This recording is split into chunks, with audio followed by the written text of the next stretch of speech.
going to be either both or neither as far as Alba's gender is concerned. And that's one hell of a way to open up the podcast. No, you open up more stealthily next time, though. I saw you turn on the podcast. That's why I repeated myself. Who gives a damn? Welcome to the Legend Hunters episode 13. Where we deck the halls and no one gives a crap. Indeed. Well, speaking of whale crap, I heard it's worth its weight in gold, but considering how long it's taken me to fight and to capture Kyogre, that whale can go ahead and... Yeah, that's not... Don't be in a Grinchy mood, Legend. It's Christmas. I'm not green, I'm blue. Dabba dee dabba die. If I was green, I would die, but unfortunately I haven't reached the Delta episode yet. Okay, so obviously Oras has been on everyone's week. Yes. But let's talk about what happened before we got to Oras. Oh, you mean on our victory road entering into the championships? No, I'm talking about the 4 hours we took to actually get the video game. Okay, so our local GameStop was holding a midnight release, so we figured, fuck it, let's go ahead, hang out, and let's get the game at the earliest of its launch in our time. Well, for you two, unfortunately, I was unable to get the game until the very next day because I was escorting some family that I didn't want to leave there alone, and I had purchased the game from a different GameStop, and they hold you accountable for which GameStop you get the game. Which still makes me wonder, why? You live right next to me. Why the hell did you go to the one that far away? You mean in the mall on the other side of town? Yes. Because I happened to be there on the other side of town, and that was before I learned about the exclusive to GameStop pre-order rules. Yes. So I ordered before I knew the rules. If I had known, I would have ordered closer. Remember, kids, impulse buying is terrible. So Legend and his family member and Zara and myself were going ahead, and we spent 4 hours at a GameStop waiting for the game to come out. Well, first we waited at a local McDonald's, and then we went to the GameStop, and there we started meeting up with a lot of different people. I chatted with a friend of mine who was working there as a clerk and caught up, and it was pretty nice. Yeah, there were a lot of people there, and it was actually really, really nice to actually hang out with other fellow trainers, people who were still into Pokemon and were willing to wait to the wee hours of the morning to pick up one of our favorite games of all time. And of course, I'm only bet at least half of those were also there to pick up Smash. Which released the same night. Yes. And for the pre-orders, you did pre-orders, right? I pre-ordered both, yeah. I pre-ordered both OmegaRuby and AlphaSapphire as well as Smash Wii U. Because I'm a rich bastard. And why don't you go ahead and hold up the belt that no one can see? Yes. Yeah, they were giving out these little cardboard Super Smash Brothers Championship belts. It feels wrong for me to be wearing this because I know I'm not worthy of it. Well, the last one you did whip us like 7-1. Yeah. Fair enough, I'm wearing it. Yeah. I'm wearing it like John fucking Cena. Yeah, I was about to say that. You're wearing it like John fucking Cena. Yeah. I will get you back for those KOs. I got your back a few times over. So you kicked my ass with Greninja, with Little Mac. Let's save the Smash talk for later in the podcast. I have that queued up. Okay, but before we get into what we actually did... Oh, hang on. There was one last detail. Remember that one dude who stepped out with the championship belt? Which one? Okay, story. We were all waiting outside, and I'm just chatting up with some of my family members' friends who were there. We were all waiting there. We were all friends. And then this one guy comes out, and he's holding the championship belt.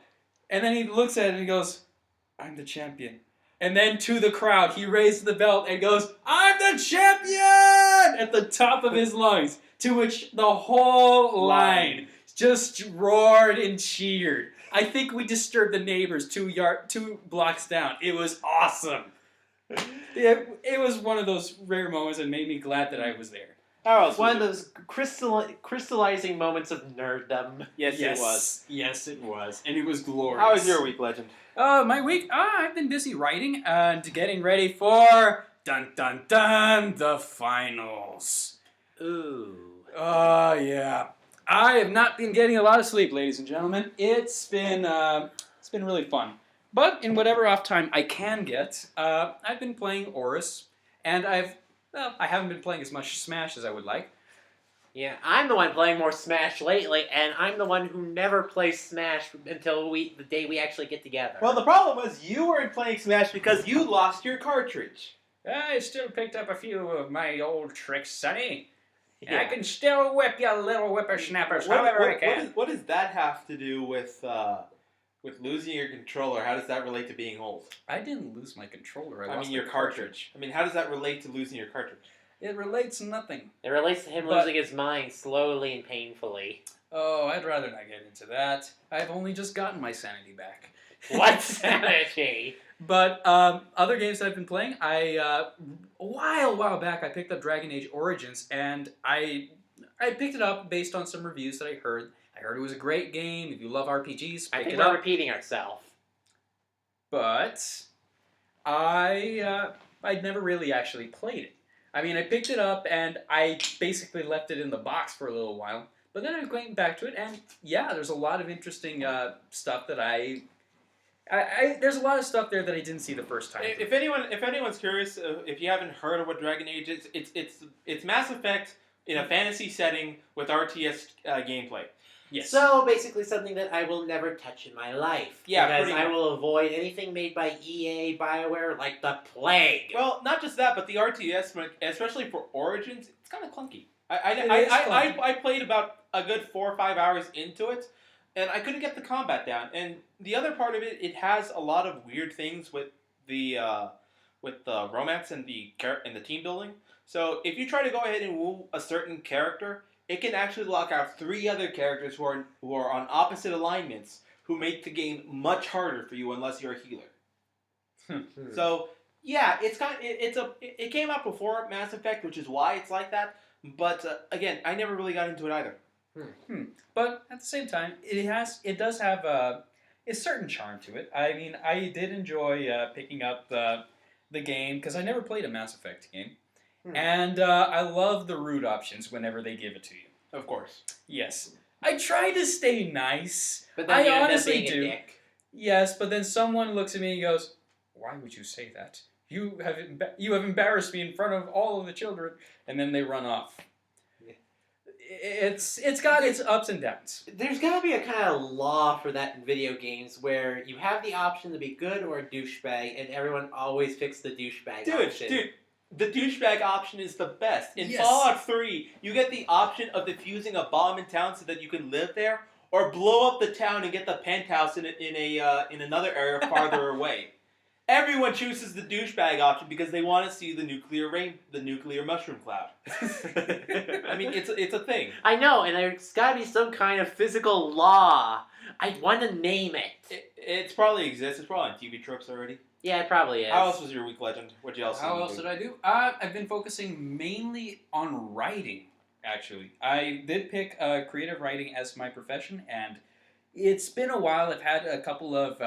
ups and downs? No, more like stops. It's been difficult to pick up writing again, given all of the work that I've been having to do. But I'm back, and I'm writing, and I'm glad for it. All right, excellent. All right. No writer's block for me anymore. Thank Zero, you. what about you? Let's see. Speaking of school, I recently just applied for all my classes for masters, finally. How's that going for you? I will be taking plant genetics, conservational genetics, soil microbiology, and a seminar on science and ethics. Science and ethics. Yes. In other words, the ethics of mad science. Maybe. Maybe. Why? It's absolutely certain with you, my friend. Mad science and ethics should not be used in the same sentence together.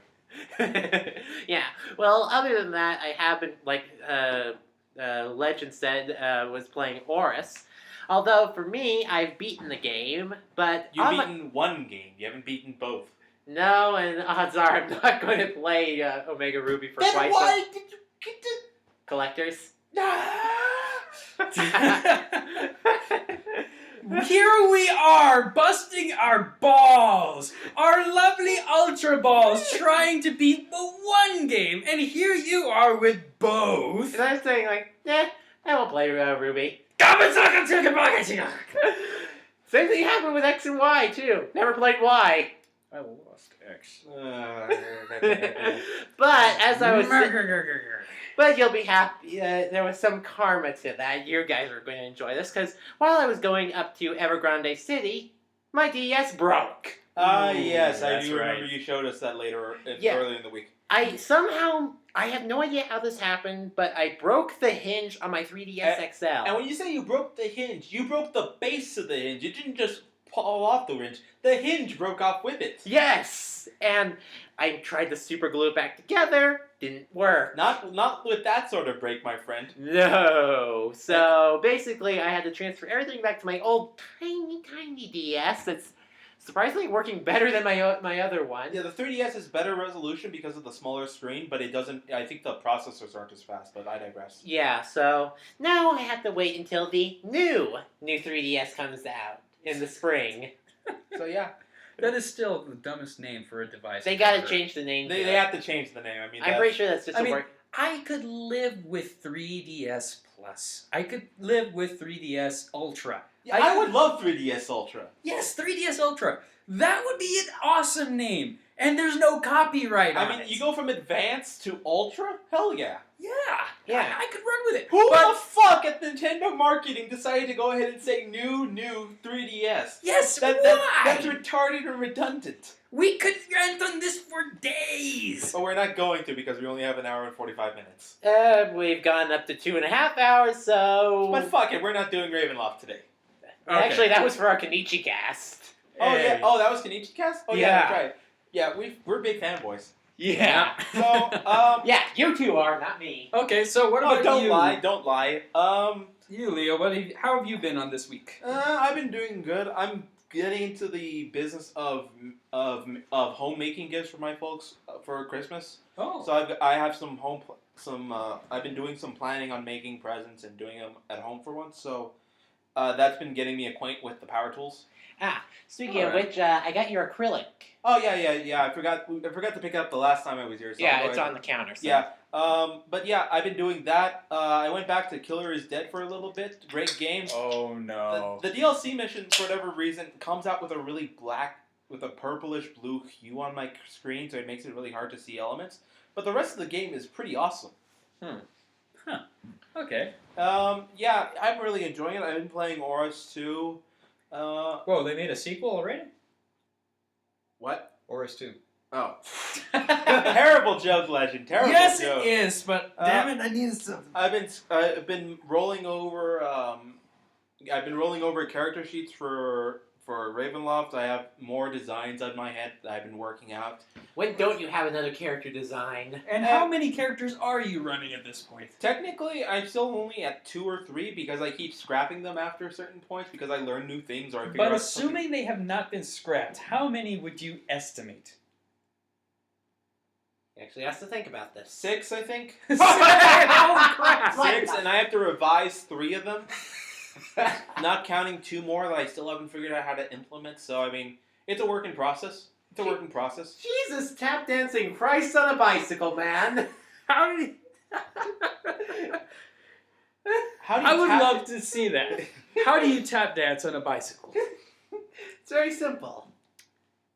Don't fall off. That's how Yeah. you do it. All right. So let's go ahead and let's cover it. We're going to be covering Oras. Yes, the Yeah. Legend Hunters will be giving their first official review as a group of a video game. Okay, so obvious spoiler warning right now. Yes. If you haven't played the game. Yeah, if you should know, it's been 2 weeks. If you're a diehard Pokemon fan like us, you have beaten the game and you have at least half the Pokemon to complete the Pokedex. And if you're not, you've probably spoiled yourself already on Cerebi. if but not, to be fair, we are giving the warning, so I think this any is... spoilers from here on out, you know they're coming. yeah. All right. So So just skip ahead in the video if you don't want to spoil yeah, yourself. can you go ahead and put a flag for them to know where the spoiler stops? Yeah, I'll look into that. Yeah.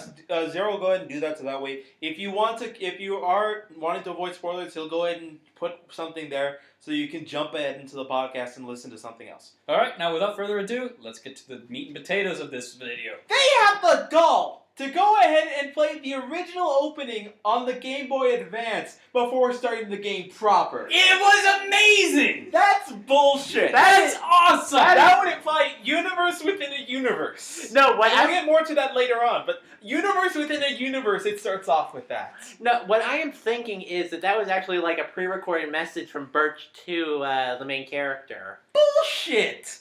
That they use GBA imaging for that. When they have the holocaster. I personally Exactly. took it as a great love letter for those of us who played the original Game Boy Advance Ruby, Sapphire, and Emerald. I loved seeing Professor Birch in that, and then seeing the screen shake, and we suddenly see this amazing world of Pokemon right outside our semi-truck, which our mother and father have decided would be good for moving kids as well as furniture. Yeah, gotta wonder about the parenting in the Pokemon world. Well, again, freaking. Although that's a subject for an entire review thing that's a as subject well. for another thing in itself. But again, so everything continues as normal. You go ahead, you encounter Professor Birch, you get your Pokeball, fight off a Poochie, and go on the magical adventure that is Pokemon.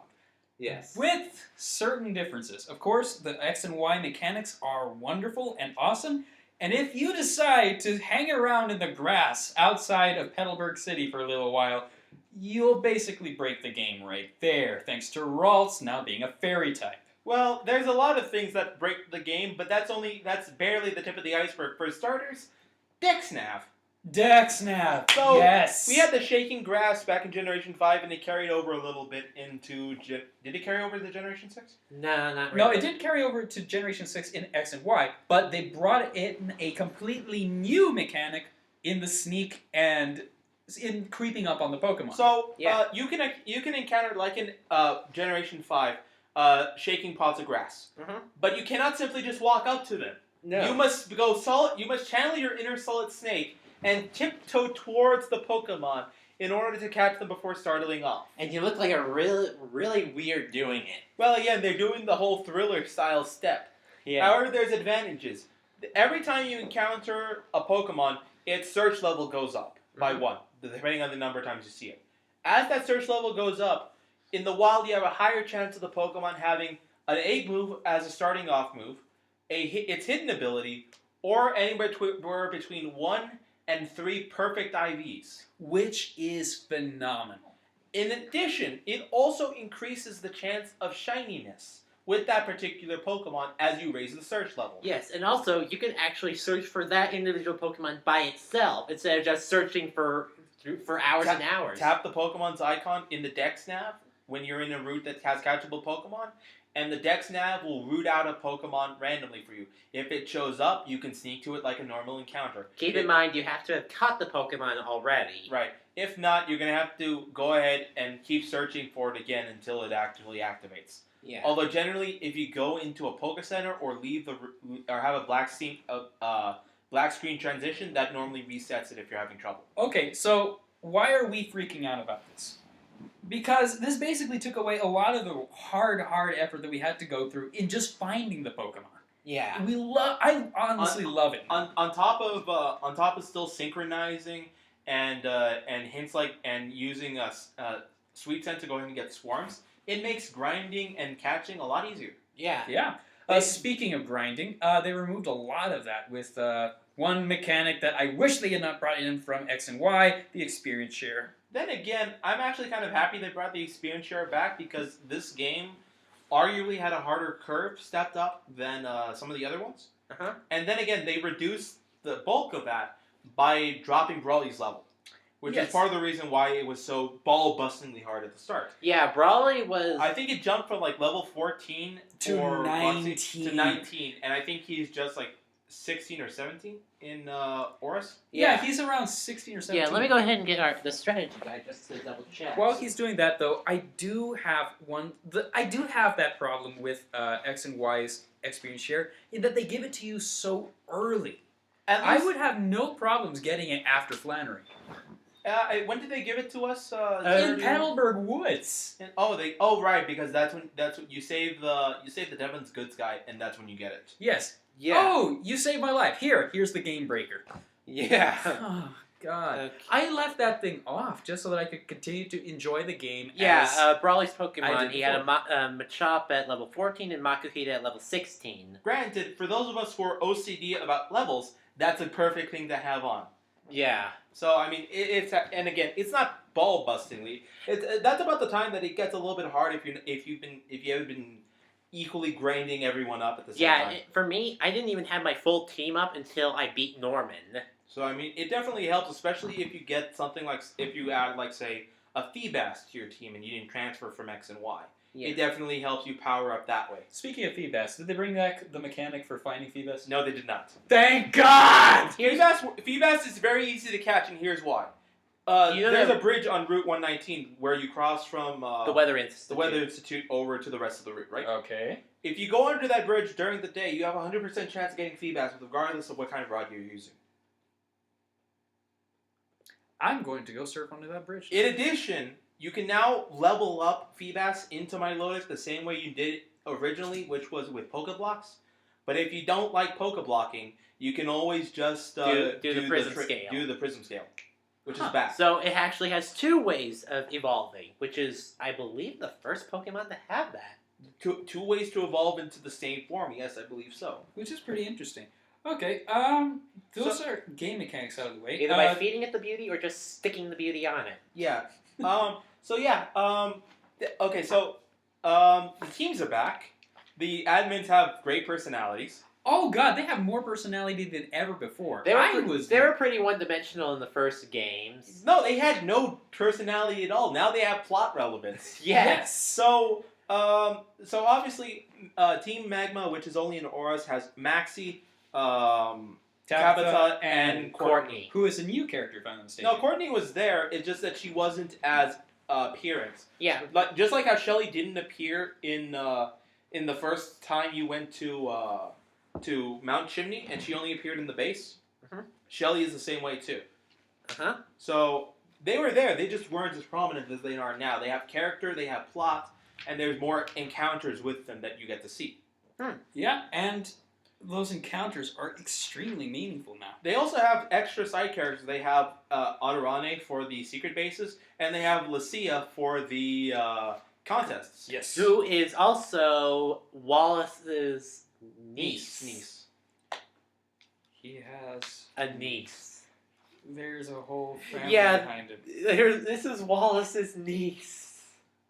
Wow. Certainly explains the high energy. And the blue hair. And the questionable antics. The questionable antics is right. So we'll get to that. We'll get to that later. God, the ass shot. Oh God! Fuck yeah! I was playing. I was fighting Wallace, and I had Zero Watch. And right before and as you're talking to him, he poses, and there's camera snapshots like he's being followed by the paparazzi. Which he is at all times. And right in the final montage before he starts the battle officially, they give you a close-up right up there of his derriere. Yeah. Pokemon as a E for everyone game my ass. It never has been. No, it used to be. Now it's not. Lavender Town. No, trust me. There's worse stuff in this game, but we'll get to that.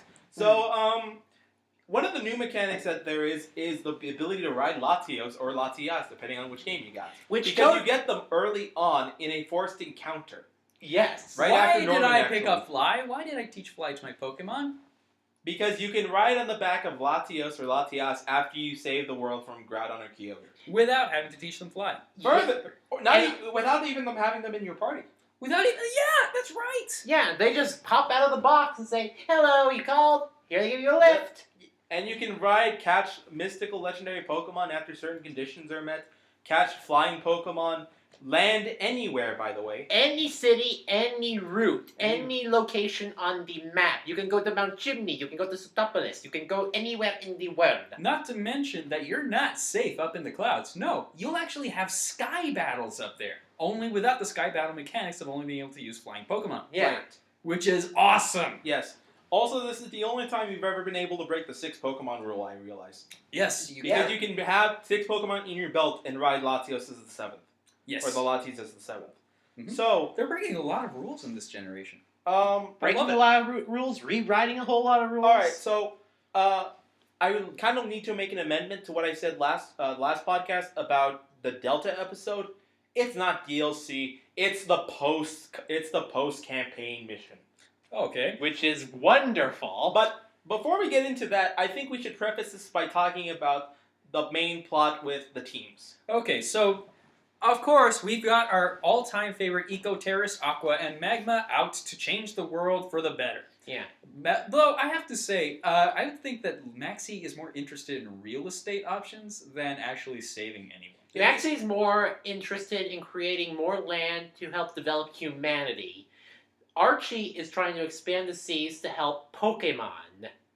But of course, we know the answer is they're both going in over their heads. Right. Yeah, they both miscalculated immensely on how powerful the two titans of the land and the sea are. Yeah, and if you want to know more about Kyogre and Groudon, go see our old mythology video. Although now with this, it's now out of date. Yeah, Yes, it is completely out of date. We're gonna have to update. But they aren't alone. They have their two admins who are now fully fleshed out characters. You have the rotund, short, Napoleonic genius that is Tabitha. The little Makuhita man. How dare you call me a Makuhita? Who has Brock? I'm at least a Hariyama. Who has Brock eyes and the temper shorter than a freaking Shroomish. Although when he gets angry, those Brock eyes turn into red eyes. And he starts stomping so bad. He could make guacamole with those steps. No, he's practicing to do wine pressing. Yeah, I was about to say that! Yes! Yes! So yes, these guys are really, really emotional. Courtney... Team Magma brand Cabernet Sauvignon, everyone. It's surprisingly warm. Well, they're supposed to be restored to room temperature. Okay, Fair and why don't we talk about the male admin for Aqua, since you like that guy? No, I don't necessarily like that guy. I'm just going to say that Who's that guy? Who's his name? His name is Matt. Zero, why are you stripping? I'm not stripping. What the hell? I'm hot. I'm unzipping my shirt. Considering the nature of the man in question, you and the comments do not... Good lord! Okay, Matt is a giant, hulking mass of person who... I don't loves know. you. Yeah, he uses all the wrong terminology. I mean, I could appreciate being a battle rival, but you don't have to go as far as to say it that way, In dude. his exact words, he says, I'm going to love you like I love Archie. To which all the yaoi fangirls in the world cried out, I ship it. I can imagine he's seen his. I imagine that he's had his own fair share of prison romances. Dude, don't ask, don't tell. And by the way, it's not the fact that he's just saying this. He's saying this while wearing the top half of a wetsuit because wearing the bottom half of a wetsuit because the top half is torn apart. Yeah, his massive rippling muscles have ripped it off. He even went so far as to tattoo the Aqua symbol on his chest. Yeah, he's hardcore. Real hardcore, yeah. Hardcore. Oh, yeah. He's so hardcore, he sleeps with his flag. Yeah. Yeah, when you read the flag and read... I'm not gonna say it aloud. Well, read it because I don't know what it says. Well, let's just say that the word salty made quite an impression upon me when I read the description. To which I said, no! Yeah, you've run into both Shelly and Matt's rooms in the Aqua base. Going on board for Shelly, I have to say that Shelly's character did surprise me quite a bit. Aside from the fact that she looks like a hot Brazilian babe. She does, but she also has a sort of personality. She actually does bring a lot of, well, heart to the Aquas. Is that waifu number 2 or 3 for you, Leo? I'm not keeping count yet. We might have to do a top 10 list by the new year, though. Remember, more than one waifu will wreck your lifeu. Yes, I know. I've heard the saying. Continue on. But yeah, Shelly actually seems to be... She hints at a sort of relationship between herself and Archie, which was surprising. I honestly did not see it coming. Mm-hmm. It's not like she outright kisses him and she kind of ends it off on friendship, but you can almost see, buried in the surface, a little spark. Yeah. Well, let's put it this way: when Matt is being insubordinate to Archie, they have a bromance moment. When Shelly is insubordinate to Archie, the It's paddle why have comes you- out. No. It's why have you betrayed me? Kyogre, you're the only one I love. To which he summons the giant whale fish and brings about the end of the world. Yeah. By the way, the music for both Kyogre and Groudon's awakening, pretty damn good. Yeah, and that brings up another thing. The music in the game. No, we're not done yet. Oh, come on. No, we forgot. we Okay, forgot- fine. We'll save the music we- for after the Magnus. No, you forgot Courtney. Oh, God. How could I forget Courtney? Target locked. No, deleting. Yeah. And then she gives you the evil smile, and then when you beat her on Southern Isle, she goes, She licks her lips. yes. I've said that. I know I said this to you guys already, but I'm gonna go ahead and say it again for the podcast. Courtney's the kind of girl who's when she's bored on a Tuesday night, spends it slapping herself in the face because she enjoys the feeling, Yeah. and that's evidence in her reconciliation with Archie as well, or Archie. not Archie. Maxie. Wow, I sorry. wasn't aware that Marcy, she was... sorry. Maxie, I wasn't sorry. aware that she was... Maxie, You sorry. called him Marchie? Fuck it, Maxie. Fuck you guys. So, yeah, she's definitely... the absence of personality in her case is her personality. And it's very interesting, especially once you get to the Delta episode. Yeah. Okay. Although we should also talk about our rivals. Our rivals. So, Oh, wait a minute. What about Maxie and Archie themselves? okay, nothing's really changed with them, except for the fact that Maxie looks like an evil Steve Jobs. and Archie is a tanner, buffer Luffy. Well, there's more than that. I mean, just the idea behind both teams and the way they act. I love the differences between the two. Well, Yeah, they address I mean- it a bit more. Between the eco-Nazis and the eco-pirates, who are you gonna run against? Hail Magma! Hail Magma! No, it's not Hail, it's Hail. Hail Magma! Don't say that. Don't say that. But look at them! They all do the synchronized pose and they goose step when they march anywhere. I really shouldn't be All doing that. Maxie needs is the mustache, and we're set. It would be a flaming red mustache. Oh God. Now I'm picturing Hitler and Pokemon. Why did? Because that's what it was going to eventually reach if you kept saying that. Yep. We have officially reached Godwin's Law. Yep. So, we do have other rivals aside from the teams. We have May for starters. May's Who back. I am the Game Freak is insistent on shipping them. Yeah. I am insistent on it. And if you do not believe me, you need to play through the Delta episode where you go on a date in the Mos Deep Space Center. Oh really? Yeah. Yes. And also And spoilers for for the end of the We're already doing spoilers. No, Just say spoilers it. for you for the end of the game. after You have a post Hall of Fame fight with May at the first place you originally fought her on Route 103. All right. Now you're making a dent in my shoulder. Yeah. Okay. Okay. So. And she fights with a Mega Evolve starter. Okay. Yeah. She says, I want to see you fight with all your heart. I want to see the Pokemon you've trained with. And there's so many times that she blushes during her dialogue, I'm convinced. Okay. There's even a point in which Professor Birch and Norman are talking about the two of you and basically say, I'm gonna and I ship it. Yeah, we're going to ship our children together. Wow, they look great together, don't they? Yeah. Yeah, And they then they do a basically- little fist pump. Yeah, pretty much. At Oh, the end of the God. Delta episode. But yeah, so that's a thing.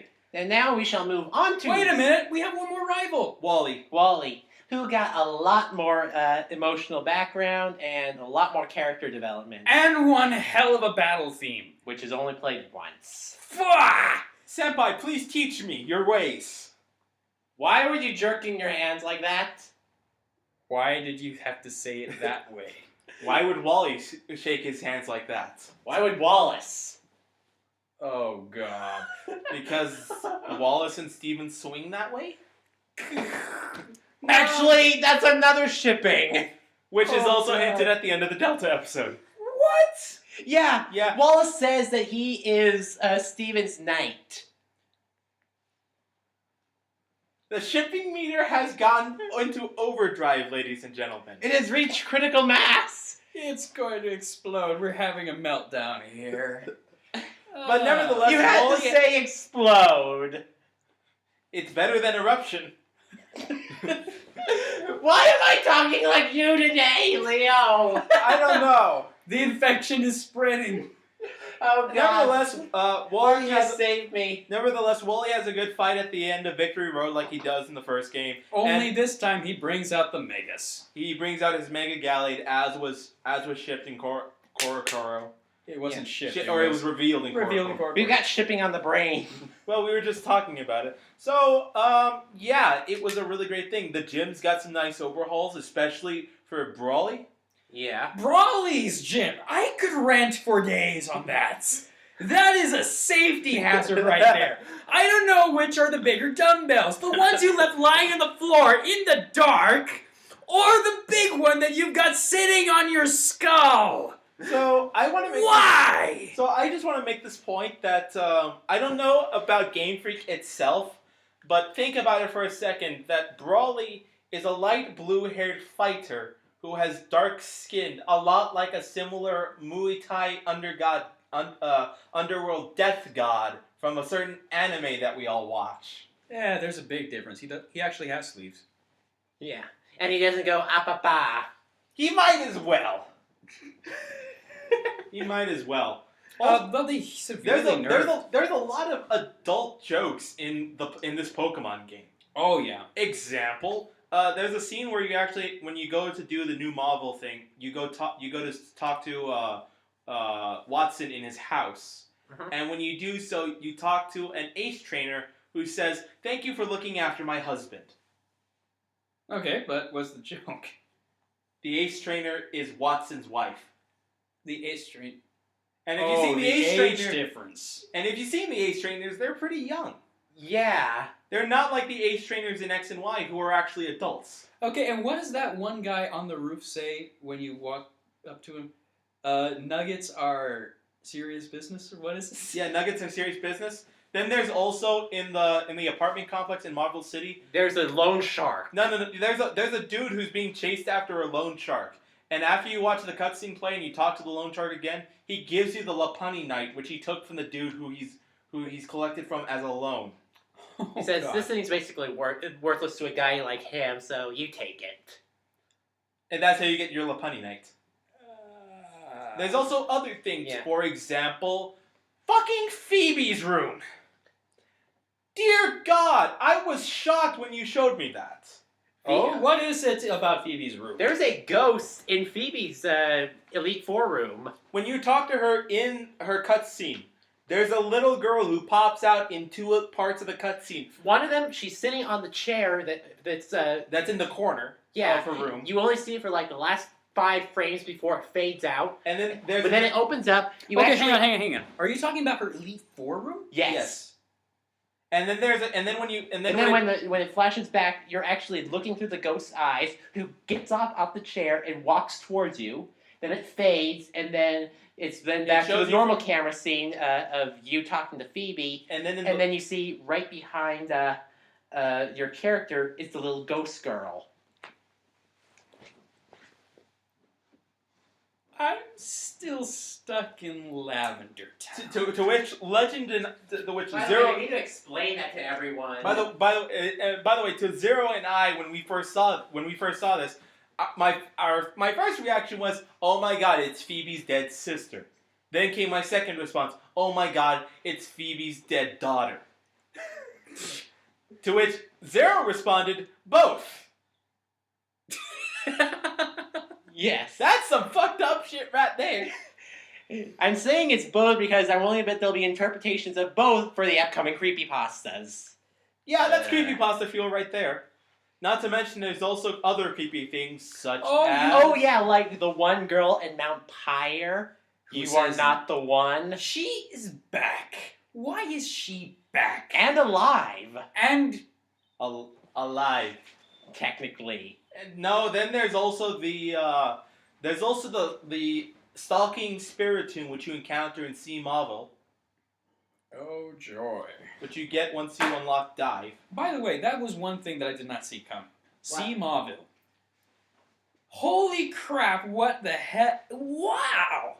I just remembered an abandoned ship being around here or something. Just a little, a little vessel off to the side that I could run around and explore in. But an entire sunken city? It's glorious. It's Titanic. Yeah. It's now a natural sea Titanic. It's a natural ocean preserve now. Leonardo DiCaprio, eat your heart out. I'm pretty sure his bones are floating right there next to the Beedrillite. Oh man. So that's where you find it. Mm-hmm. I'm gonna have to explore that place a lot more Yeah. thoroughly now. Also, you find a fuck ton of big nuggets there. Oh really? Like about 8. And about 10 regular nuggets. There's gold in them ships. And I believe you also get ice beam in there as well. Yes, you do. Oh, I'm really gonna have to go back there. There's quite a few things. There's also so I think that covers most of the base game. Are we forgetting anything? No, it's time to move on to the Delta episode and the bullshit and crazy antics in that one. All right. So the plot, the basic plot of the Delta episode can be summed up as this. Rocks fall, everyone dies. No. Hello, sir. Do you have time so I can speak to you about our Lord and Savior, Lord Rayquaza? And that's Zinnia in a nutshell. Zinnia? Though I don't Okay. know. Would you slam the door in her face or? Yes, I would after seeing the crazy shit she's pulled. She will then use her She will then use her Salamence to blast open your door and convert you the hard way. So you start off back in your room as you normally do in the Delta in the post game, and your dad goes in and says, "You know what, son? I can't take your mother out to the space center to go watch the meteor showers. Why don't you ask out May?" Shipping. So you go ahead and proceed to do that to progress the plot, and immediately you step out. There's a strange girl who greets you wearing a poncho and short shorts. Yeah. Who immediately addresses you as the new champion and says, "I hope I'll see you again soon." Yeah. Before running off. And then So far, no harm done. you find out that May's Megastone has been stolen. And then Wally's. As Courtney tries to rob him after he's already been robbed. Or Matt.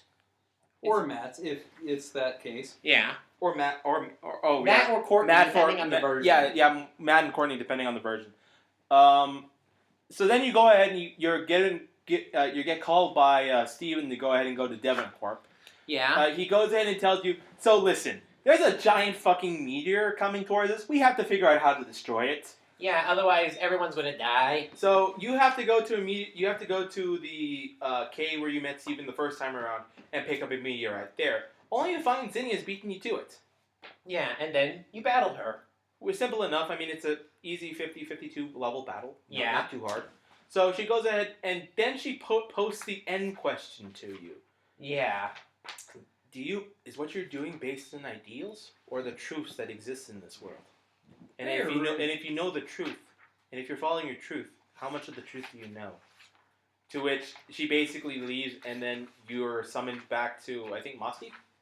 Let me check. I think there might be one step I'm missing, but I think generally I have the whole step the next thing is you go back, you report you go to the Space Center, yeah. Space Center. You learn about Owen's history. You basically get the story from X and Y about the super device destroying the world or trying to destroy the world at some point. Did we mention Zinnia's battle pose? No, we have not, but we'll get to that in a second. So basically, you go to Moss Deep City, and they tell you, unless we use a rocket to blow up the meteorite, we're all fucked. And how are we going to use the meteorite? We're going to basically use the engine from the world-destroying device and use it to power our rockets. Yeah, although it's a different form of that same kind of energy. So, but still the same kind of energy. To which Zinnia busts in and goes ahead and tells you, "You guys are idiots." Yeah, and then so you have to go. I think you go back to. You have to go back somewhere. You go to Meteor Falls. Yeah. To go look for another a pure meteor stone. Yeah.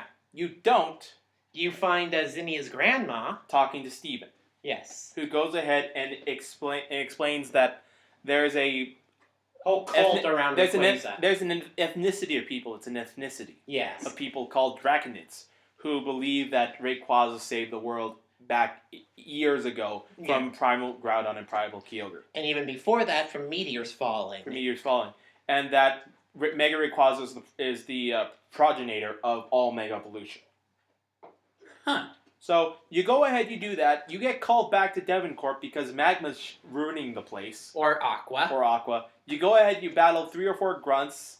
Shit gets stolen. You fight the quintuplets. Again? Again. Oh, yes! Although they use a 5 times Intimidate on you. Sucks for them, I had my loading. Surf, motherfuckers! So, when you go up, the admin that's been going crazy, either Matt or Courtney, is basically threatening, if you do not... You, trainer, have ruined everything for me. I am going to blow you and everything up. They have literally gone off the deep end. So, I think the closest time we've ever come to death in a Pokemon game is the time Getsis tried to kill you. Tried to literally freeze you to death. No, tried to impale you with icicle spears. Yes, we cannot leave you in cryo. That is not good enough. No, we need to make sure you are dead. Yeah, so, the last time I let the little bastard kick my ass, yeah. Sorry, He converted my son and made me go insane. Yes. So, she basically is going to go ahead and do... until Zia comes in, and knocks her out, takes her Mega Stone, and goes in and pulls the device out of her hands. Yeah, and then... To which she goes ahead and destroys it. She destroys the link cable. Which is one of the things mandatory for this whole rocket plan to work. Yes. So, and then runs off. In saving our lives, she doomed us all. Yes. To which she runs off. And goes after Archie or Maxie. Or Maxie. You go after them. You have to fight a couple of grunts who mistakenly think mistake for you as an intruder as well. Yeah. Well, I don't blame them, considering all the shit that's been going down. You reach the admin's room only to watch their keystones get torn away from them. The leaders, not the admins. The leaders, sorry. Yeah. The leader decides to go ahead and give you their Megastone anyway because it's no use to them. Yes. And then you chase after...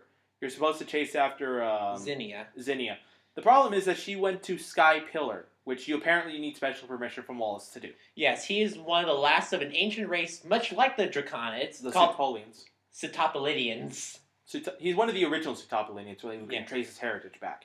But anyway, you have to battle him, he lets you in, and then you go ahead and you follow Zinnia all the way to the top. And all the while, the glorious music from Gen 3 plays as the Sky Pillar's music. Also, Gen 3, the Sky Pillar is not the heroic bike riding terror that it was back in the original games. It's just climbing up ladders. It's a generic walkway that you can get a detour for explosion by, and that's pretty much it.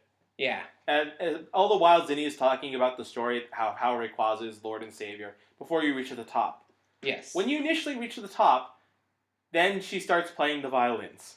Yes. Oh, yes. The glorious Zinnia battle theme. No. She starts wailing about how she lost her sister.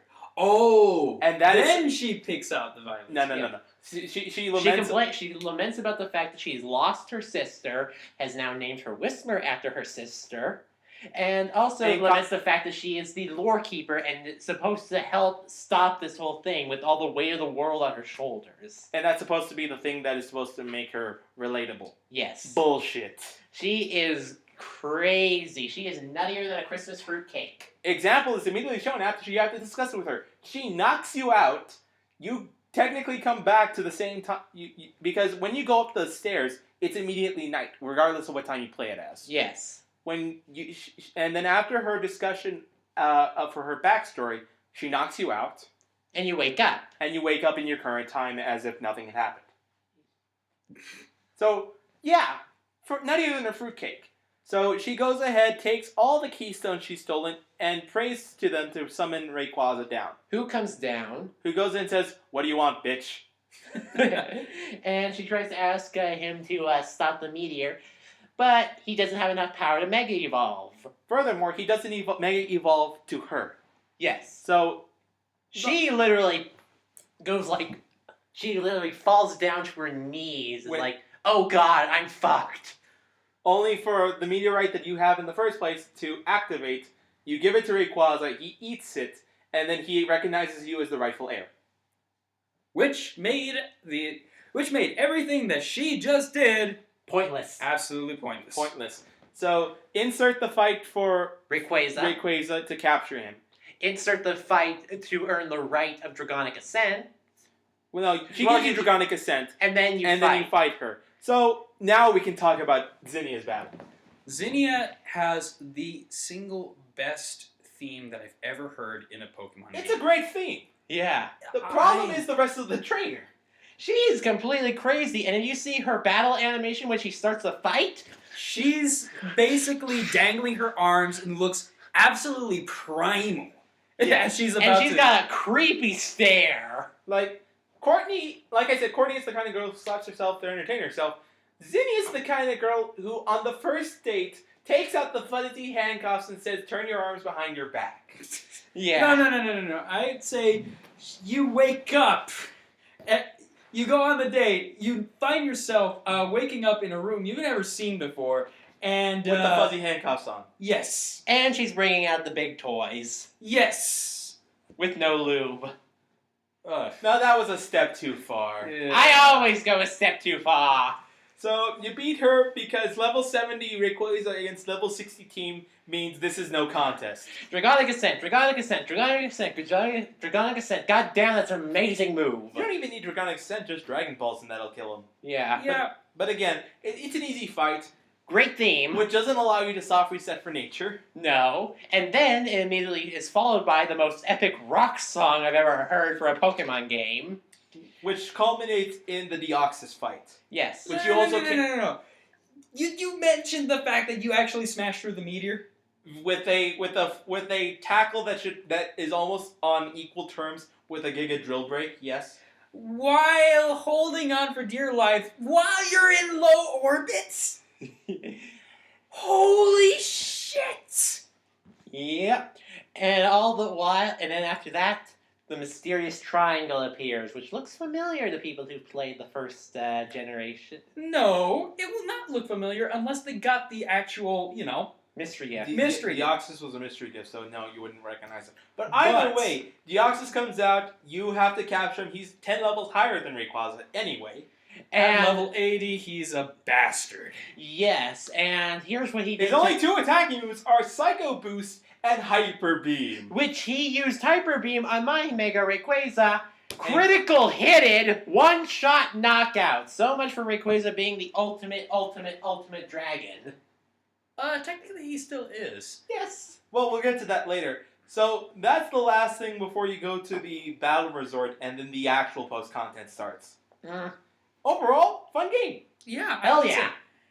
There were a lot of things that I loved. Some of the things that they brought back from the original game, I absolutely adored. Again, the intro, it was a love letter. And all the new features they added, it shows them that they listened to the community. Yes, they did. All the new features reviving old things like the contests, the secret bases. all with their own special features and uses ramped up from what was back then. Yeah. So yeah, definitely it has the Legend seal of approval. Yep. Though I will have a few small comments about it. For All one, while I loved the music, while I love specific battle musics, the Archie/Maxie battles, all of the Magma Aqua battles, and in general, most of the music for many of the routes, there was this little, I don't know, something was missing from a lot of the music. Oh, really? Yeah, and I would think that the thing that was missing was basically the impact behind a lot of the battles. I mean, when I fought the gym leaders in the original game, I was blown away by the music. There was severe impact with it. I got my heart thumping. But they sort of mellowed out the music overall. To be honest, I kind of like the black and white 2 version of the gym leader, of the Hoenn gym leader theme. Maybe. Oh, I think the thing about that one is that the last Pokemon music is always the best of that. Yeah. Oh, I mean, yeah. that transition from the normal battle music to the final stand is the greatest thing that they've ever done for the gym. Oh, Leader fights. yes. Yeah. Absolutely. I think that's a big thing. So that's kind of a bias towards it. Yeah. But it was generally a good game. Yeah. I'm glad the remake occurred. So. Oh, yeah. Absolutely. I love what they did with all the characters. Yep. Now on to Sinnoh. No. We need to get to Gen 7 before that happens. So. Well, we'll see what the order is next. For all we know, we're still missing the third game for our trilogy, after all. Yeah, we need either Z or X squared Y squared. Oh dear God, I hope it's not X squared Y squared. That would be nightmarish. Hey! I did not like Black 2 and White 2. I am not looking forward to X and Y squared. Okay.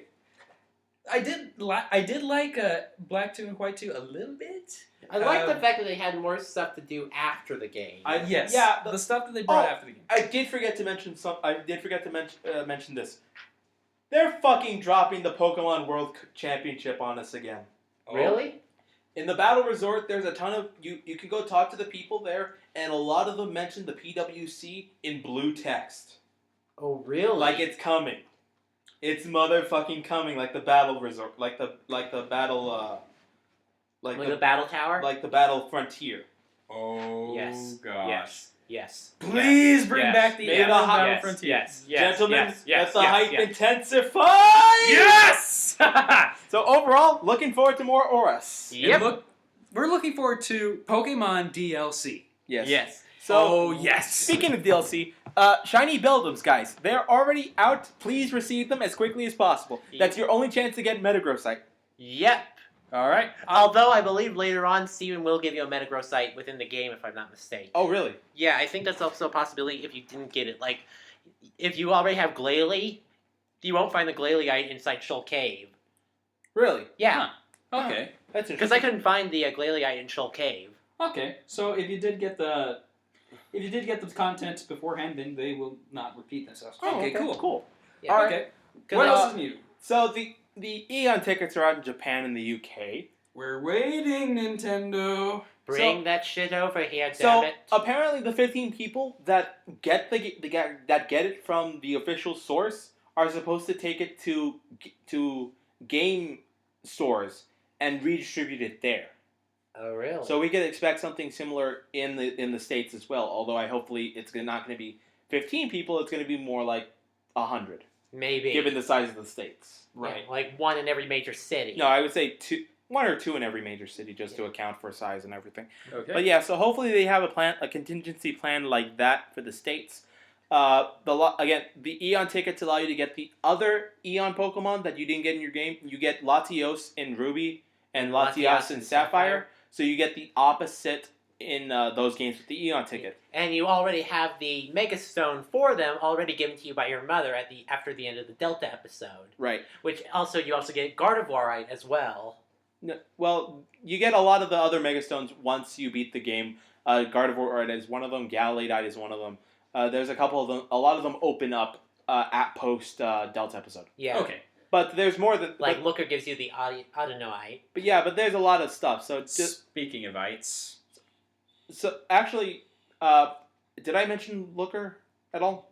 No, we did not. Okay, so Looker also appears in it, but very briefly, and it looks like he's going to be DLC too. When you get to the Battle Resort, you can actually find him washed up on the shore, and he's like, "Where am I?" You can tell him he's either in the Battle Resort or he's in Hoenn. Either way, a beauty comes up and takes him to her hut to heal him up. Well, he has amnesia, you see. Of course. So he has no idea who he is. His theme doesn't play, but he is going to stick around until he can figure out who he is. So I'm hoping there's going to be DLC for Looker. Can't wait for that. Oh man. Yeah, I like Looker's campaign. I like Looker's mini campaign in X and Y. I thought that was fun. It was a really nice little story. So I'm hoping we get something like that again too. Speaking of which, you never did see that, did you, Legend? Oh, I'll get to it. Get to it now. Damn it. All right, Well, I'll still have to troll through my new game. So. but there's a lot of stuff been happening since the release of Oras, mainly with Smogon. Oh, Well- yes. The metagame got royally fucked up the ass. Okay, so starting off the bat, we have Salamon's site, which has been banned to the Uber tier. It is no longer considered a main game to use a Mega Salamence. Yes, because to quote the article, stupidly offensive presence. Yeah, I would say so. I mean, given the fact that it already gets... Well, the fact that you can give it Dragon Dance, Moxie, an unbeatable type combination between flying, fire, and ground. You're not getting past this thing. You're only going to be able to revenge kill it. Not to mention the fact that it has a defensive buff in its Mega form, As and well Air as Link yeah, makes Air Link. returns broken. Like I said, yeah, it's got a crap ton of But more power. importantly than that is establishing Ubers as a tier, and now we have a tier of beyond Ubers. Okay, so right off the bat, we need to explain this. Ubers was Was the category for every legendary. well, Right, no. like- It wasn't a It wasn't a category. It was a junk box. It was a ban Basically, list. any rules or Pokemon that could not comply with a main metagame were dumped into this drawer and left to sort of duke it out. If you wanted to go into Ubers, that was fine, but it wasn't competitive because there's nothing competitive about fighting with the most broken Pokemon in the game. At the time. Then we get Pokemon that break even those. In short, Mega Rayquaza. Now, why is Mega Rayquaza broken? 180 physical attack and special attack. A ability which basically prevents it from being hit with firing weaknesses. No, that's not what broke this, because there's plenty of Pokemon with offensive presence like that. The problem was the fact that it got this offensive presence without a drawback to its item slots. Yeah, it can Mega Evolve without a Mega Stone reminder. Yeah, so that means shit gonna get fucked up fast. If you slap a Life Orb on this thing, it can one-hit KO a max defensive investment Lugia. Yeah, and just so you know, that is a shit ton of defense. Lugia is one of the most powerfully defensive Pokemon in the game. Even though Shuffle technically has higher defenses, it doesn't have as much staying power. Or health. Yeah. Like I said, staying power. Rayquaza breaks that shit to pieces. And what? So basically, they have to make a tier for itself. It's called Anything Goes, where the only ban is you cannot have endless battle. Yeah. which Otherwise, anything else goes. Which is ridiculous. So yeah, that basically broke Legend when I first told him this. Yeah, I'm still recovering from that, thank you. Because I've spent years studying the tier system and how Pokemon work. I practically have the type chart mapped out in my head at this point. No, he's practically a Pokemon PhD. Basically. Professor Legend. If you want to call me that, I won't stop you. But Well, we need to change your name to a plant type.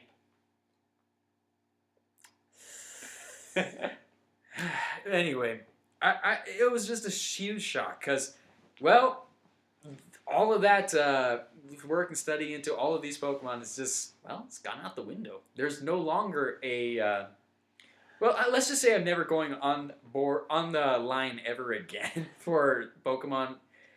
Like, for just those random street battles where you know that they're going to be packing those uber legendary Pokemon that they know will always win because they're so big and cool and whatnot. And I don't see a problem with that. The problem is when it damps down on the game. When I can't go out and just have a regular battle with regular Pokemon. Yeah, because I'm willing to bet from now on, every single random battle you're going to find on the Battle spot. on the battle spot, yeah, it's going to have a Mega Rayquaza. It's going to be Mega Rayquaza, and there's basically no way to stop it unless you have a Mega Rayquaza of your own. Yeah. That thing barely has any counters. Yeah, unless you have a really high-powered ice move. No, the only counter for Mega Rayquaza is another Mega Rayquaza. Exactly. Yeah. And if he already has his Mega Rayquaza out, you're basically done. Yeah. So that kind of took quite a bit of the fun out of random battles. Yeah. I mean, every now and then I would run into someone who did know what they were doing. I got my butt handed to me several times, and I didn't actually feel bad about it because the team was just so well built. Mm-hmm. But there is no building now. There's only Mega Rayquaza. There's no game out there anymore. Rayquaza has There is no usurped. god, no only Zool. So literally, Rayquaza has usurped Arceus. Yes, Quite literally. yes. It is base 800. BSC is 800. Arceus is only 720, I believe. Yeah. Holy crap. Yes. Yeah, Mega Rayquaza has quite literally. I can't deal with this shit anymore. This shit is just way too broke. I cannot play this game anymore. What the hell happened to God? Oh, God, we're fucked. We're about to be boned. Oh, no. Okay. Okay, that was our Pokemon Carol aside. So We're going to need some new ones. Yeah. Smash. Okay, let's get to something a little more fun. Smash for the Wii U is also out. And again, Zero's been practicing.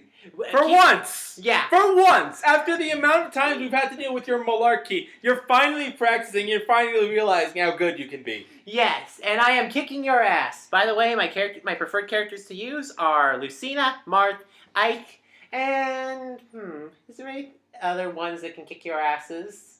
Well, you can start looking to find out, Sonny. Yeah, I kind of go for the more swordsman route. Fair enough. Me, I prefer, well, what do I prefer? Anything goes. Ninja. Well, I do have Greninja, Zero Suit Samus, DDD, Rob. Well, I haven't tried Robin. And Robin. Robin is Fuck Robin! I love Robin. Fuck Robin! I love Which Robin. gender? Male for me. For both of you. I usually play the female variants because, well, I don't know. I love Something nice to look at while you fight. Yeah, and she No, that would has be Peach. she has a really, really mean victory quote if she goes one-on-one against Lucina.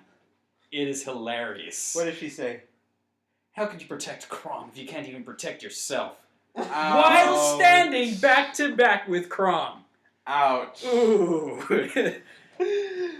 Wow, and considering in some canons she's technically Lucina's mother. Yeah. Alternate reality is awesome. Oh yeah. My preferred favorites: Bowser, Peach, Mega Man. Damn your Peach Bomber! You know what? I wasn't spamming it as much as I normally do. Are you Bullshit. kidding? That is bullshit right there. I got my ass flown across the entire Coliseum. And you were killed by the bomb that I pulled out of the ground. Yes. What do you have to say to that? That was his Greninja. No, that was No, the no, bomb. Oh wait, yeah. Yeah, that it was was the- my Greninja that went flying thanks to his bomb. Not to mention, there's also the parasol, which the top of the parasol is a hitbox now. Oh, it's always been a hitbox, but No, it hasn't. does it have spike and knockback now? Now, yeah, it'll actually spike if it hits all the way through. Oh, Lord. Ouch. And if you fall on it, you still get hit too. That's the Oh. other thing that they improved on it. But yeah, and then Bowser, of course, still awesome even if the Tyrant Claw nerf is in effect. You cannot suicide. If you suicide on the last life, you die first. Yeah. Though I don't see you. Well, while I do see you spamming that, the one thing that I hate seeing you do is just the fact that you keep dropping your ass on us with every single character you play. Only those two. Literally. Only those two though. Mega Man was my main when I was playing the 3DS one, and he's still my favorite as far as playing as for competitively. Having a long range smash that size is just awesome. No. Granted, getting it God forbid that you run into a reflector. Yeah, God forbid I get a reflector. Oh yeah, you're also running Palutena as well. Yeah, Palutena. I don't care what the Japanese say. Palutena has definitely good offenses. And That decent doesn't- enough counter. Considering Considering the fact that it's decent, but the problem is that she yells out counter. Legend, you're giving me too much credit. What I was gonna say was the fact that that one of her taunts is a pole dance has nothing to do with the fact that I'm making this character. Yeah. Okay. Yeah, she does the Bayonetta. The fact that we're calling it that, the fact that you're calling it that, makes me wonder. What was the exact term that you used when I asked you about Bayonetta? Bayonetta. The exact term? Yes, the exact phrase when you told me about Bayonetta, how much you love the character. Quite literally, she's probably the only female character I'd literally like to sleep with. That's groundbreaking. Bayonetta can make a gay man straight for a night. Yes. Dang. But it's all not good news for Nintendo, unfortunately. Oh, what's wrong? They've been having a couple of gremlins in the Wii U's. Oh, that's right. With regard to For Glory matches, It's actually not. Initially, it was thought to be Smash that's causing the Wii U's to brick. It's not the case. It's actually just the Wii U's themselves. so But more there's- Wii U's are breaking all over the place. It's a small percent chance that people who own a Wii U can have it accidentally brick on itself. It has nothing to do with the actual software being used. Okay, hold on for a second. When I first got my Wii U, I had to mail it in and had to wait 4 months in order to get it back. And that was when I first opened it. On the freaking year it was released. Yes. And now you're telling me that they're breaking even now? A small percentage, but yes, apparently it's not as bad as the 360 yet. So it's not quite literally the Red Ring of Death. Not yet, but it's the closest thing Nintendo's ever had for a while. I hope that they can actually have a patch for it. I hope so too, for their sake. Because it sounds like it's more of a software thing than it's a hardware thing. Right. But there's quite a bit of things going on with Amiibos. For example, in Richmond, Virginia, there was a Smash Wii U tournament going on, and a player by the name of Waveshine took 3rd place. Now this sounds pretty mundane until you realize Waveshine is an Amiibo. It was a Fox Amiibo at level 50 who took 3rds in a Smash fighting game tournament. What? Yeah. Yes. This thing was able to read inputs and figure out strategies against superb Smash players. And come in 3rd. This brings back a lot of memories of when computers first learned how to play chess. And then we learned about Skynet. On a side note, they're making another Terminator movie. Oh, joy! It's called Genesis, Genisys. Genesis, and it's basically John Carter is going back in time to save his mother, with the T-1000 still being around. And Arnold is back. Yeah, Arnold is back. Arnold is back. So Arnold is back. I'm debating whether or not to go see the movie. Oh, why not? We'll have riff material. I've only ever seen Terminator 1 and Terminator 3. That's all. Is that one Judgment Day? I think second one was Judgment Day. War Against Machines, I think. Okay, we need to see Judgment. If you see Judgment Day, then we can go watch it. Yes. And then you have enough knowledge to go ahead and riff on the fan material. I've seen enough reviews of practically every single movie out there to know what the whole plot of Judgment Day is. But it's no suitable replacement for seeing watching it the whole thing. Yes, exactly. Yeah. But so trying to take over the world isn't the only thing they can do. They can actually break into subways. Say what? Oh, so you mean it's already happening? Yes. In Russia, apparently, if you put an amiibo, I think it was only with the Fox amiibo. It might be the Samus, but I'm not sure. But one of the amiibos, you can actually put it for the RFID chip to scan for a subway system, and it can actually trick the system into letting you in. Free subway pass. Oh God! Not to mention, there's the ever popular Samus amiibo.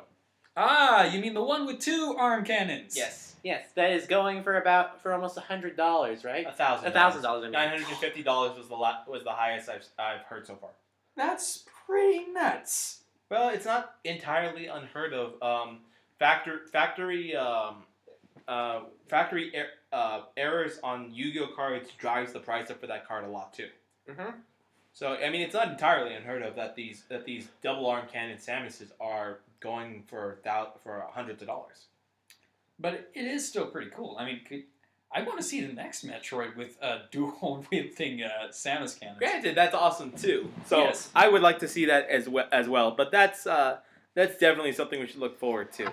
And now it's time to go away from video games and move on to our douchebag of the week. Which is also back to video games. So, obviously, if you know about ORAS, you know also about IGN. because they rated it a 7. I think it was a 7.5 Yeah. for Oras, and they tagged. And the two main reasons they gave it that one was too many HMs and quote too much water. And let me say this: when the original Ruby, Sapphire, and Emerald came out, they gave it a 10 out of 10. Oh, really? Yeah. Oh, really? Oh, really? Oh, Lord, my God. So, Shall we riff on IGN? IGN, your move. Yes. they're too busy being stunned shitless. So it's our move again. Okay. First off, the water. No, not first off the water. First off, the HMs. Did you guys find that there were too many HMs? No. No. I had one HM slave. Yeah, and we didn't really need to worry too much about HMs throughout the entirety of the Pokemon verse. I had a wall rain that had Surf, Strength, Rock Smash, and Dive.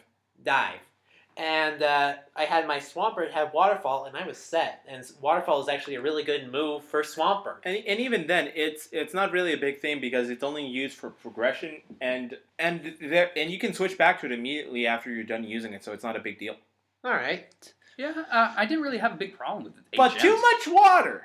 Now, too much water. Hold on. Have just you a bit. played freaking Wind Waker? Have you played I the believe they also original? said too much water on that one, too. Oh, so we have a problem with water in our video games. Well, what? Okay, if there really is too much water, that will be an accurate representation of the ocean itself, and I would be down for that. But there's a lot of stuff to do out in the water. It would also be an accurate representation of Japan, which is an archipelago, may I remind you. Yes. Not to mention that there is a really, really big theme in land versus water. There's supposed to be a lot of water. There's supposed to be about as much land as there is water, and I quite say they nailed it. Yes. And even one, like, the last route, which is nothing but water, is literally... The last 3 routes. Well, no, I'm talking about the one which has the water current. Yeah, that's 3 routes. Oh, that's 3? Oh, there you go. It's not even a trap. It's not even that big of a deal because you go step onto one current and then you go like a third of the 3 routes. Yeah. In the last game, in the original Game Boy Advance game, it took me about 5 minutes to get from Lilycove the Moss Deep. Yeah, Lilycove to Moss Deep. 5 minutes, mainly because of the battles and having to run and whatnot. But I'd say the encounter rate was much higher in that game. Oh, yeah. In this game, it took me about 10 seconds to get from point A to point B. Yeah, especially considering the fact you can move diagonally. Yes, you can move diagonally. Lord! Good Lord! We can move in any direction. There's no limit to how you can travel in the ocean. Yeah, those routes are Route 132, 133, and 134. Nice. And that's also where you find the Reggies. Well, unlock them. Unlock them. Unlock them. But Good luck solving the Braille. But the big thing is, they did cut down on the water. They cut down on a lot of it. There's not as much travel in the ocean as there was before. And again, they circumvented a lot of the traveling, even with the area nav. If you have a flying type Pokemon in your team and you go to the area nav, you can literally touch any part of the map and fly to it. Any route. Not to mention, you already have the Aeon Flute, which basically allows you to go ahead and fly anywhere with your own rideable R-Wing, essentially. Yeah. I'm pretty sure Miyamoto went ahead and lectured Game Freak on how Latia should fly by giving them R-Wing demonstrations. Yeah. Make it fly like that. Yeah. Literally, you can do a barrel roll as you boost. Technically, it's not called a barrel roll. Don't ruin the joke. I can't let you do that, Star Fox. Yeah. I can't let you do that, Star Zero. Oh, shut the hell Lord. up. It's not Star Zero, it's Death Zero. Stop ruining the joke. I'll Anyway. ruin everything. Let IGN go ahead and do that. Oh, fair enough. Anyway, so They're doing my work for me. But yeah, douchebag of the week is IGN and nothing else. Although technically we do have a runner-up with Japan in general. Oh, that's you. That's you. That doesn't count for the rest of us. No, I'm talking about our next topic. I know you're talking about our next topic. Hatoful Boyfriend is going to the PS4. In case you didn't know, Hatoful Boyfriend is a pigeon dating simulator. I repeat. I'm done. I'm done. I repeat, I'm a done. pigeon dating simulator. Oh, Legend, you're gonna want to come back after you hear this. Nintendo is branching out and finally gonna go ahead and make their games available on iOS devices. Oh. Like what, might I ask? Recently they put a patent for software for a mobile app that would, quote, allow them to go ahead and stream ROMs of classic Nintendo games. Such as? Well, they haven't listed names because they only applied for the patent for it. Oh, so just a path for that. Okay, But so but the process of actually having a legitimate Nintendo games on an iOS or an Android device suddenly becomes possible. So I will have to get my own personal tablet to start playing Nintendo games. Joy. well, you don't need a tablet. I mean, iPods, iDevices as well as Androids will work. But if you want to view them as big as possible, yes. Yes. speaking of Or iOS just hook them up to your devices, ITV. have they finally released DQ3 for? Yes, they have. I was gonna save it to tell you off camera, but yes, they finally released it. It's $9.99 on the iOS store. Oh, good. Thank goodness. All right, cool. Yeah. First chance I get, I'm going to download it. Yes. What's next on the list? Oh, yes, we had the premiere of, let's see, it was the Game Awards? Yeah, the Game Awards online last night. Friday night, as of by the time you guys hear this. Yeah. They posted a new trailer with Miyamoto Naoyama playing Zelda 2015. And holy crap, it's huge. Yeah, remember how big Skyrim was? I think it's about the same size now, Yeah. if not maybe a little bigger. Well, they showed off a lot of features. They showed off the map, they showed off what they could fit onto the Wii U, which they said is the corner of the map. And that's still pretty large in and of itself.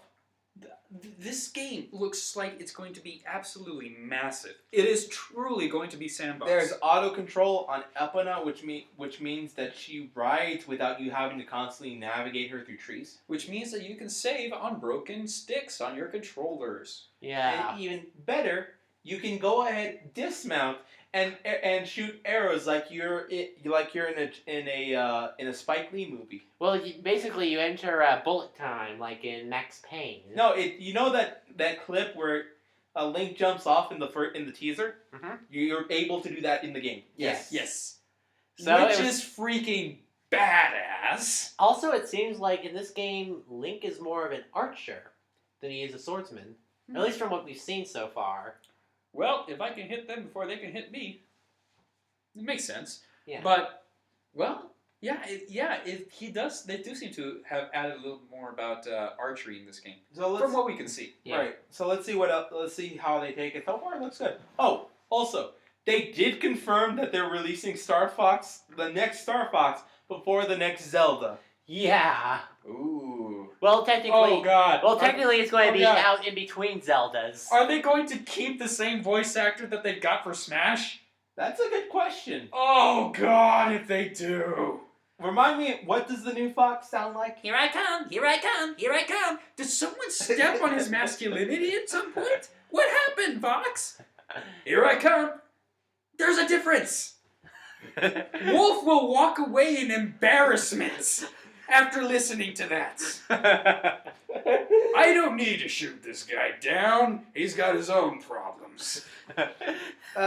They also, in the same game trailer, released a reboot of the King's Quest game. Oh, King's Quest? Again, not familiar. Isn't it like a point-and-click adventure game? Yes, it was one of the earlier point-and-click adventure games. In fact, it was one of the few point-and-click adventure games in an arcade. Really? Yes, Huh. It was an arcade game at one point. Actually, I think I might be confusing it with another... You might be with Dragon... Dragon... I'm trying to remember... Dragon... Either way, they're rebooting it. It looks fantastic. It looks like it's a point-and-click adventure game. Yeah. Like its predecessor, if I'm remembering it properly. I might be getting franchises confused, but it looks awesome. It looks awesome. Okay, well, And if you're a fan of the series, more- definitely take a look. More importantly, Bloodborne. Ah, Bloodborne. Yeah. From software, you strike again. And you look like you're about to beat us over with our own dead bodies.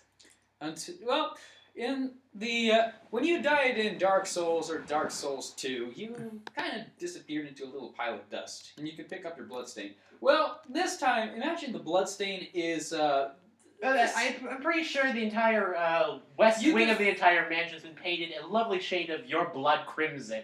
Oh, no. I'd say there's enough blood in these bloodstains to fill an Olympic swimming pool. Yeah. And you can fire guns, you have a flamethrower. No. You can fire guns. Yeah. This is a Dark Souls type game with guns in it. I am already intrigued. And I believe there's also a sword cane and a sword whip. And the Megaton Hammer of Doom. Because we can.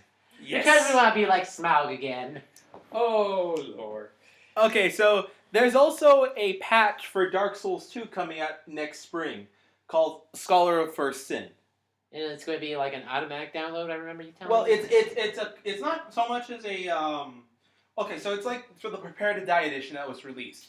It patches a lot of fixes. It also adds more characters. It's supposed to revamp some bosses. It's supposed to revitalize the world. Huh. In a So sense. if it was getting stale before, for whatever reason, then it's going to be updated again. This will be interesting. It's free for. It's going to signal the release for the PS. It's going to signal the release for the PC launch, and it's going to be patches for the Xbones and the PS4s. Are we really still calling it Xbones? Yes, I'm still calling it Xbone. It's not. I still call it the Xboner because Microsoft still has a stiffy for themselves about it. Yeah, they pretty much still do, even though they have a couple of good games. Honestly, I still don't have a reason to buy an Xbox One. I love the Xbox games, and I don't mind. I'd love to play freaking Dark Dreams Don't Die, but That's the only good open quotes. and even then, that's made by Swery. Yeah. And for me, it would be that and Killer Instinct, which is a god awesome game, but still. Yeah. But I don't know. It doesn't quite appeal to me the same way. And even the PS4, I'm not interested in getting that either. Well, they haven't come out with a lot of original content for either of those systems, so which is why I don't buy them until much later. Yeah. From the way is it me or are the PS4 and Xboner starting to act like the Wii U did in its first year? Yeah. Basically. Yeah, basically. Well, honeymoon's over. Yeah. Yep. The Wii U is on top at the moment. We just came back from our little stint with the Brides Next Door, and now we're back with our old faithful Wii U's. Yes. They've been waiting there patiently for us. With a roller in hand, I'm assuming? Oh, no. They've been waiting with Bayonetta on one side and Smash on the other, welcoming you with open arms. Yes. So it's a foursome then? It's an all-out orgy with Smash.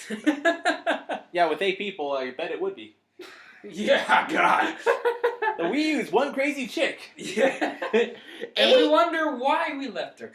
8 people. I can't even fit more than 4 in this house. And that's including my dog.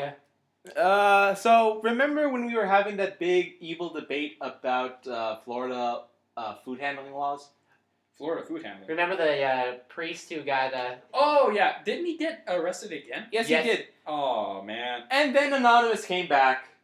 Anonymous. Yes, Anonymous released a video a couple of days ago telling the Florida government, either change the laws or we start shitting on your websites. To which the shitting on the websites commenced. Yeah. Well, it's a step. It's a step. Yeah. So long as it's non-violent, I'm all for it. Yeah, just crash this... Even if you post dirty pictures onto their hard drives. Okay, non-violent and non-threatening. I do not propose we use a libel. No. Aw, does that mean I need to put my scythe away? No. So that's going Peaceful on. protest will carry a long way. I'm not going to get political. Let's not get political. Yeah. So I was about to let's say... go from politics to science. The physics of Super Mario Galaxy, gentlemen. Have you ever pondered them? Nope! Never really wanted to. Good, because it wouldn't matter anyway. You'd be dead. Some dude in the UK posted as a thesis paper the physics of Super Mario Galaxy and how stupid they are. Nerd! They literally stated that not only could you not stand on gravitoids that small, but Mario's head would inflate and then explode because of the lack or the excessive or lack of gravity, depending on the region you're in. It does make sense. I mean, I if know. you were flying like that around planetoids like that. Forget the fact that you can actually breathe. Yeah. Forget We're just that. talking about the gravity of the planetoids and the lack thereof. If you actually apply any kind of physics to it, even common sense, it makes no goddamn sense. But this is a video game. This is a Mario game. When has Mario ever made sense? Your princess is in another castle. And there's your answer. Yeah. That is the answer to Mario. All right, and the last thing we have on our list is Gangnam Style. It's It's back. still around? Yes, it is, and Good it's lord. making headlines because it broke YouTube. Wait, what? Do tell. The view counter for YouTube is based on a 32-bit integer. So basically, it calculates in it so that the maximum amount it can quantify is about 2.1 billion. Okay, so what you're telling me is that... Gangnam Style exceeded that limit. So what's the cap on our YouTube views now? Well, once YouTube went ahead and congratulated Psy for his massive boner and being able to rack so many views, they set the bar at 9 You said quintillion. quintillion. Yeah. 9 quintillion. Keep in mind, 9 Million. quintillion. it goes like this: million, billion, trillion, quintillion. No, quadrillion. Then No, quadrillion and quintillion. Sorry. That's So like- it's even bigger. That's at least 20 zeros right there, gentlemen. 20 zeros? 20 zeros. That's mind-blowing. What? I don't... Year of the Dancing Horse, son. You're the fucking horse. Oh. I'm pretty sure that's Mr. Hands. Oh, God. All right. When did this become The Godfather? No, when did it become bad internet porn? It's the internet in general. Why do you know? Why would I not? It's the grand poobah of all porn over here. Oh, God. Okay. I've been leveled up from the Duke of Dirtiness. Yes. The grand poobah of porn. Oh, God. When you become the marquee, let me know. I'll run. Okay, So the Marquis of Masochism is the next title, huh? I think I'm going to leave that one to 0. Hey, I'm not masochistic, I'm sadistic. Whatever you say. So call me a sultan then. Ugh. All right. Before we get into a Kurultai of weird fetishes, what's our last thing on the agenda? Well, it's technically not It's technically not a story, but it's a pre-hype thing. So next time is going to be the Christmas cast, which is our last podcast of the year, Yeah, so... and we're going to go ahead and debut a segment that we have never even mentioned before on the podcast. Yeah, it's something that we've quite literally never even touched on because it's a project and an idea that we've talked about before. Nothing more. We gotta let them check in next time for the podcast if they want to know about it. All we're gonna say is it's something that we've never talked about and something I hope people will get hyped for to listen to us talk about. The question is, should we keep that for our podcast or should we do it as a separate thing? Well, we'll find out after the debut. We're debuting it on the podcast for the listeners to view. If they want us to put it on the podcast, great. If they want to put it as a separate thing, like we're planning to do with Ravenloft, they can tell us in the comments. Okay. We'll let the viewers decide whether or not we add it onto the show or whether it deserves to be a standalone title. Hear that, viewers? Actually comment on our videos. I want to actually hear your opinions on this. Well, remember, they've already commented on who's going to go next for the type reviews. well, who was only that one again? guy. Well, the one guy gets it then. Yes. All right. So what's who's the coming order next? for the type reviews? Well, he says the next type review, he said he wanted me to... He said if it's going to be dark types, he wanted me to do it. If it's bug types, he wanted you to do it. If it's normal types, he wanted Legend to do it. Yeah, but what's the order of who's going first?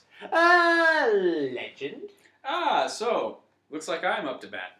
Yep, so start talking about Arceus. And how Who's on did your- first? Huh? Who's on first? I don't know. You never heard that skit before? Nope. Shame on you. Well, sorry. I've been very sheltered my entire life. So we're gonna go ahead and have the Christmas cast next time. We're gonna go ahead and have lots of fuzzy sweaters, good times, and much more insanity to come soon. All right then. And for God's sake, please don't spike the eggnog. God damn. Okay. We don't need to do this one drunk. All right. Yeah, we don't want to have a repeat of my birthday last year. Yeah, that was fun. That was fun. Mario Party drunk. Oh, Not God. a good idea. No, the No, best, it was the best idea. Until I start talking about stuff. No, when Zero starts being a perv, that's when you draw the line. Yeah. That's when you draw the line. Yeah, but it was still a sight to see.